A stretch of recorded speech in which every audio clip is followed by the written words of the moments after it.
Hello everyone, once again welcome to the channel History with Himanshu. आज के इस video में हम अपना नेक्स्ट टॉपिक स्टार्ट करने वाले हैं, beyond worldly pleasure the message of Mahavira. But इससे पहले मैंने कुछ कहा था कि हम कुछ बुद्धिस्ट टेक्स्ट के बारे में इंफॉर्मेशन लेंगे। वो इंफॉर्मेशन सबसे पहले हम ले लेते हैं, क्योंकि इस टॉपिक से पहले बुक में ये इंफॉर्मेशन गिवन है जो कि बहुत ही इंपॉर्टेंट है और पेपर में भी पूछी जा सकती है। मैंने आपको कहा था कि बुद्धिस्ट टेक्स्ट बेसिकली 3 टाइप के होते हैं, ठीक है, जिनको कि त्रिपिटका कहा जाता है। ठीक है, 3 बुक्स हैं तो इसलिए इसको त्रिपिटका कहा जाता है। त्रिपिटका का मतलब क्या है? 3 बास्केट्स ऑफ नॉलेज। ठीक है, ऐसी 3 मतलब टोकरियाँ जो कि नॉलेज से भरी हुई हैं, इस टाइप की बुक्स हैं ये। ठीक है, तो इसी में हमारी शामिल हैं सबसे पहले 3 बुक। सबसे पहली है विनय पिटका। विनय पिटका में क्या लिखा हुआ है? विनय पिटका में लिखा हुआ है rules and regulations related to Sangha और मोनेस्ट्री ऑर्डर्स। मतलब कि विनय पिटका एक इस टाइप की टेक्स्ट है जिसके अंदर ये लिखा गया है कि जो इंसान संघ को ज्वाइन करता है या मोनेस्ट्रियल लाइफ को ज्वाइन करता है, मोनेस्ट्रियल लाइफ बेसिकली जैसे हमारे यहाँ पे साधु संत होते हैं ना, वैसे ही बुद्ध धर्म में जो इंसान अपनी जीवन का त्याग कर देता है, अपनी लाइफ को मतलब एक तरीके से लाइफली जितने भी उसके पास रिसोर्सेज हैं उन सबको त्याग देता है, तो वहाँ पर जब वो ज्वाइन करता है तो वो संघ को ज्वाइन कर लेता है और अपने सारे लाइफ में जितने भी रिलेटेड उससे चीज़ें हैं उसको छोड़ देता है। तो उस चीज़ में ज्वाइन करने के लिए कौन कौन से रूल्स एंड रेगुलेशंस हैं वो लिखे हुए हैं विनय पिटका में। सेकंड है सूत पिटका। सूत पिटका जो है बेसिकली उसमें बुद्धा जी की टीचिंग्स लिखी हुई हैं कि बुद्धा जी ने अपने जीवन के दौरान कौन कौन सी विचारधारा, कौन कौन से विचार लोगों को दिए जो उनको फॉलो करने चाहिए, कौन कौन से उनकी शिक्षाएं थी। थर्ड बुक का नाम है अभिधम्मा पिटका। अभिधम्मा पिटका में बेसिकली फिलोसॉफिकल मैटर्स के बारे में डिस्कस किया गया है कि किस तरीके की फ़िलासफ़ी जो थी वो हमारे लॉर्ड बुद्धा की थी।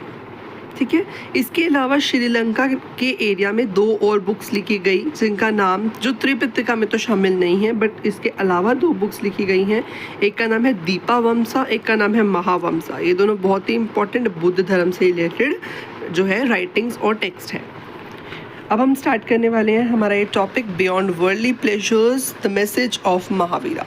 अब हम पढ़ने वाले हैं जैन धर्म के बारे में। ठीक है, जैन धर्म के बारे में स्टार्ट करते हैं अब हम। ठीक है, according to Jainism, Mahavira was the 24th teacher of Jainism और tirthankar. Before it there were 24 already there. अब क्या लिखा हुआ है कि जैन धर्म जो है वो लॉर्ड महावीरा का नाम उसमें बहुत ज़्यादा लिया जाता है, कि जब भी जैन धर्म का नाम लिया जाता है तब लॉर्ड महावीरा का नाम लिया जाता है। बट ऐसा नहीं है कि जो महावीरा थे, लॉर्ड महावीरा थे, उन्हीं ने जो है जैन धर्म की शुरुआत करी थी, ऐसा नहीं था। जैन धर्म में पहले ही जो है इस धर्म को चलाने वाले कितने लोग हो गए थे? 23 तीर्थंकर। उनको तीर्थंकर कहा जाता है जो इस धर्म को चलाने वाले थे। टाइम के साथ साथ उनको तीर्थंकर या टीचर कहा जाता था इस धर्म का।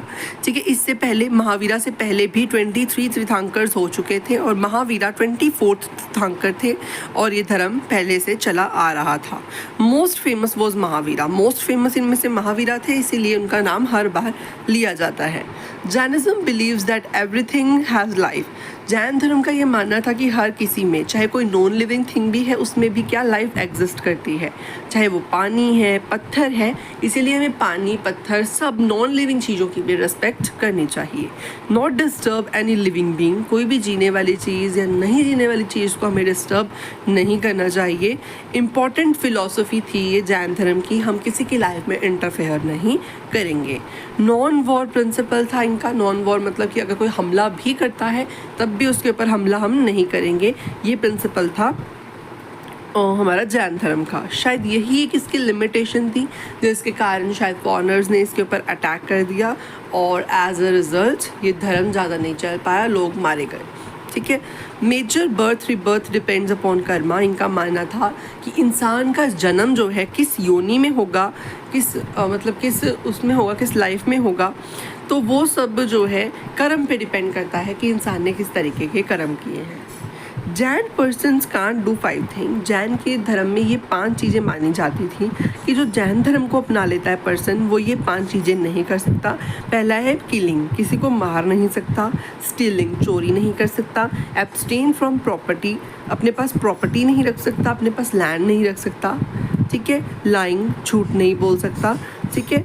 अडॉप्ट मॉन्क लाइफ, या इसको कह सकते हैं हम अडॉप्ट सेलिबेसी। ठीक है। मॉन्क की लाइफ उसको अपनानी पड़ती थी। ठीक है। जो पर्सन जो है जैन धर्म को अपनाता था उसको सेलिबेसी अपनानी पड़ती थी। ठीक है। साधु संत बनना पड़ता था। The spread of Jainism, Jainism किस तरीके से स्प्रेड हुआ।